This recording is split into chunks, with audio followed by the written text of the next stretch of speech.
The New Testament. If you open up a Bible to its table of contents, you'll see it's made up of two large collections, the Old and New Testaments. The word testament refers to a covenant partnership, which is what both of these collections are all about. They tell one epic and complicated story of God's covenant partnership with Israel and all humanity. The Old Testament is called Tanakh in Jewish tradition. It's a unified scroll collection of 39 Israelite texts that were over 1,000 years in the making. In contrast, the 27 books of the New Testament all came into existence within 30 to 40 years of each other. They were all written by first-generation followers of Jesus. From an early period, Christian communities began collecting these texts and reading them alongside the Old Testament as one unified story that leads to Jesus. The New Testament begins with 4 narrative books that together are called the Gospel. They tell the story of Jesus of Nazareth's life, death, and resurrection as an announcement of good news. They're followed by a 5th narrative work called Acts of the Apostles. Here, the risen Jesus commissions the apostles, a word that means the sent ones. They're appointed as Jesus' representatives to spread the good news about him throughout the ancient world. After Acts comes a collection of letters from the apostles. These were written to provide teaching and guidance for local communities of Jesus' followers called churches. There are 13 letters connected to the Apostle Paul, and they're not arranged in the order of when they were written, but rather from the longest to the shortest. Then there's the letter to the Hebrews, written by a close but unnamed associate of the apostles. After this are the letters of James, Jude, Peter, and John. 2 were brothers of Jesus, and 2 were among his first followers. The last New Testament book is the Revelation, a letter to 7 churches that reveals a prophetic word of challenge and comfort to all of Jesus' followers. So those are the books of the New Testament, but what are they about? And how do they connect with the Old Testament to make up one unified story? Think of it this way. The Bible is one long epic narrative with multiple movements or acts. The Old Testament recounts the first series of acts that give you everything you need to make sense of the story to follow. The core themes and the plot conflict are arranged in design patterns. And then in the New Testament, these are all picked up and carried forward to the story's culmination in Jesus. Let me show you what I mean. The first act is about God and all humanity. God provides a sweet garden temple for humans who are made to be God's partners in ruling the world. But the humans are foolish, and they give in to a dark temptation and rebel against God's wisdom. So they're exiled into a wilderness where they start killing each other. They build cities that spread their selfishness and oppression, leading up to the big bad city of Babylon.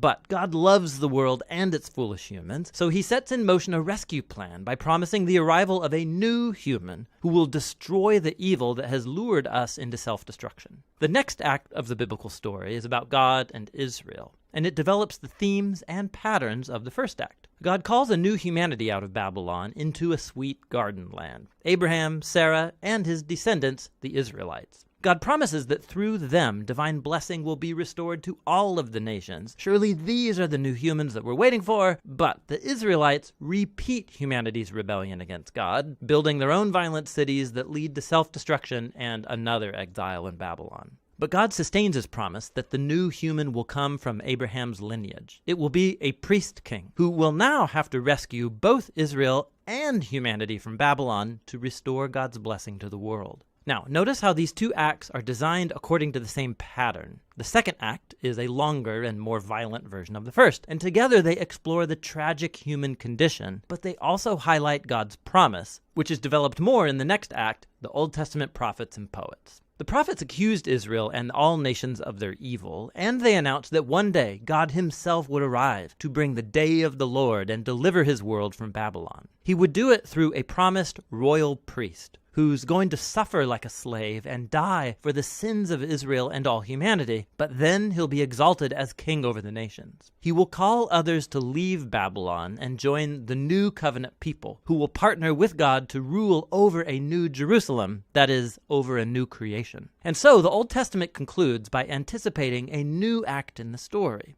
And when you turn to the New Testament, it's the same story, now being carried forward in Jesus. Let's see how. The 4 gospel accounts introduce Jesus of Nazareth, both as the promised son of Abraham who will restore God's blessing to the nations, and also as that new human who will defeat evil and restore humanity to partnership with God. So Jesus is portrayed as a human, and more. He went about announcing the arrival of God's promised kingdom, and he spoke and acted as if he was Israel's divine king. But instead of calling himself king, Jesus referred to himself as the Son of Man, that is, the human one who would act like a servant. The Gospels are making the claim that in Jesus, Israel's God has become the faithful Israelite and the true human that we are all made to be but have failed to be. Jesus' mission was to confront that dark evil that lurks underneath humanity's evil, luring us into selfishness, violence, and death. But how do you defeat that kind of evil? The surprising answer in the Gospels is that Jesus overcame our evil by allowing it to kill him on his paradoxical throne,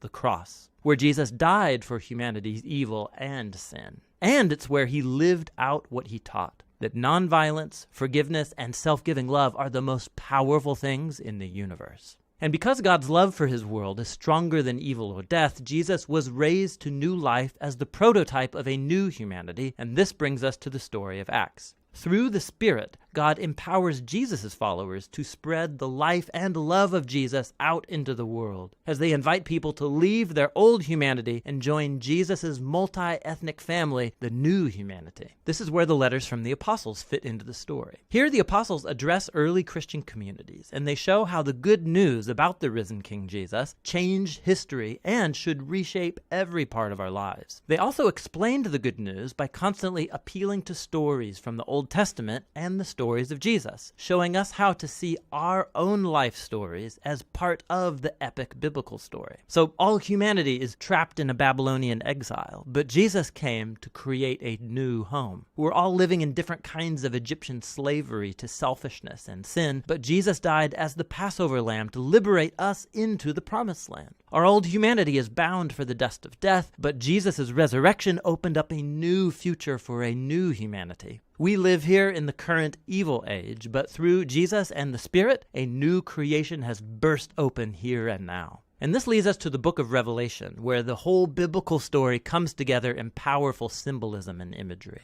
Jesus is portrayed as a slaughtered, bloody lamb, who is exalted as the divine king of the world. He's leading his people out of slavery and exile in Babylon, and as they resist Babylon's influence, they may have to suffer alongside their slain leader. But when you follow the risen king, not even death can prevent the dawn of the new creation, which is here depicted as a new Jerusalem garden temple, the true home of humanity after its long exile. And so on the Bible's last page, heaven and earth are reunited, and the new humans take up their appointed task from the Bible's first page, to rule the world together in the love and power of God. The New Testament is a remarkable collection of documents. They represent the testimony of the apostles that points us to the risen Jesus himself. And through God's Spirit, these human words have been speaking a divine word of hope from the first century to the 21st. Each book shows how God, through Jesus and the Spirit, is leading our world to its ultimate goal in a renewed creation. And so the story's end is really the beginning of a new story that is yet to be told. And that's what the New Testament